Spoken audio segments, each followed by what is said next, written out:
이번 주 트렌드 주제는 중고거래입니다. 요즘에 당근마켓이 상당히 인기이죠. 예, 당근마켓으로 중고 물품들을 팔고 사고 하는 경우들이 많이 있는데요.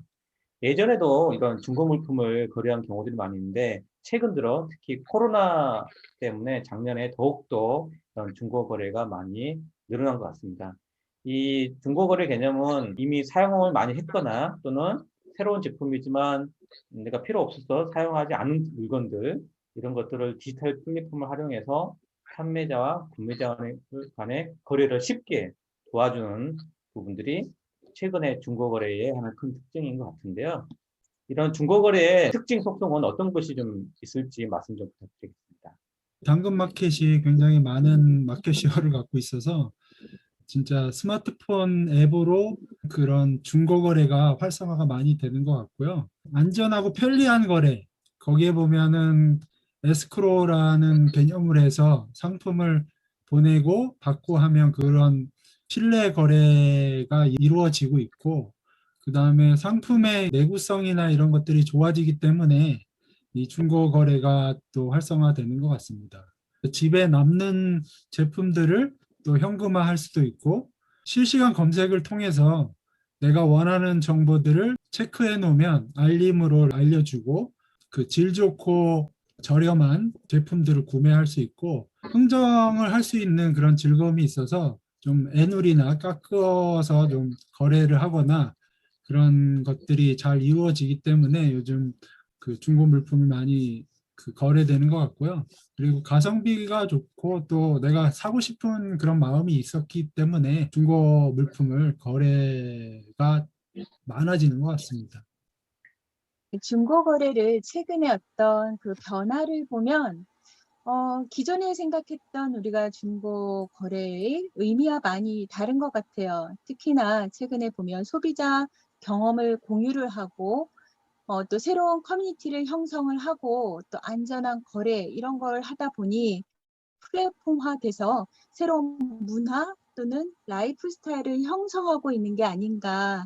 그 대표적인 것이 2019년도에 아주 최고의 앱으로 선정이 되었던 당근마켓이 생각이 드는데요. 이러한 우리가 중고 거래를 통해서 기존과 다른 새로운 소비와 환경의 문화를 만들고 이러한 의미를 지니고 있는 것 같습니다. 중고 거래가 과소비를 방지를 하고 또 신중하게 소비할 수 있는 이런 문화 환경을 만드는 것 같고요.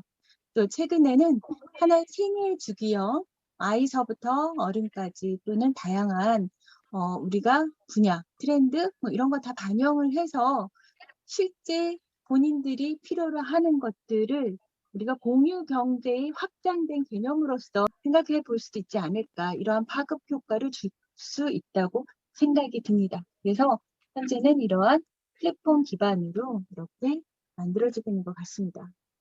이 중고거래가 어쨌든 시장이 계속 성장을 하고 있고 발전할 것 같은데, 어떤 방향성을 가지고 중고거래 시장이 확대가 될지 어떻게 좀 보십니까? 근데 중고 거래라는 거는 1980년대 전후에서 아나바다라는 물무 교환의 사회적인 방향이 지금 이제 새로운 어떤 기후 환경 변화에 대한 어떤 그 사회적인 어떤 분위기 형성에 따라 이제 상품에 대한 재활용을 하자는 쪽으로 이제 형성이 되기에 따라 발달하는 시장이라고 생각합니다. 중고 물품에 대한 인식이 이제 변화하면서 소용의 가치에 따라서 어떤 새로운 소비 트렌드가 형성이 됐고요. 그 저출산 문제로 많은 육아용품들이 한 명이 쓰고 나서 또 육아 비용이 많이 올라가다 보니까 그 육아용품을 중고 거래로 받게 되면 그래서 어떤 중고 거래가 활성화된다고 이제 보고 있고요. 일단 가장 좋은 어떤 방향성을 하자 그러면 이제 상품의 내구성이 좋아졌는데 이 상품들이 금방 어떤 사용 효용 가치가 사장되지 않고 소비자들의 필요에 따라 중고 거래를 통해서 좀 더 사회 전반적인 어떤 감성의 거래도 되지 않나 해서 좋은 방향으로 가고 있다고 생각이 듭니다. 사실 이렇게 중고거래가 뭐 장점도 있고 최근에 여러 가지 환경적 이슈의 한 트렌드도 가긴 하지만, 모든 어떤 서비스의 변화에는 어떤 이슈들이 있는 것 같아요. 이 중고거래에도 사실 이슈가 있죠. 보통 이제 사기 거래라든지 대면 거래할 때 개인정보라고 해야 될까요? 특정 누군가를 파악할 수 있기 때문에 그걸 악용한 범죄들도 사실 염려되는 부분 여전히 있습니다. 그래서 이 중고거래 시장이 계속 활성화되려면 이러한 이슈들을 극복할 수 있는, 그래서 인공지능을 활용해서 사기에 대한 부분을 예측을 해서 예방할 수 있는 부분도 있는 거고요. 그래서 그런 것들이 좀 보완이 된다라면 더욱더 이 중고거래 시장이 안전하게 편리하고 쉽게 이루어지는, 그러면서 시장이 더욱더 성장하지 않을까 하는 생각이 듭니다.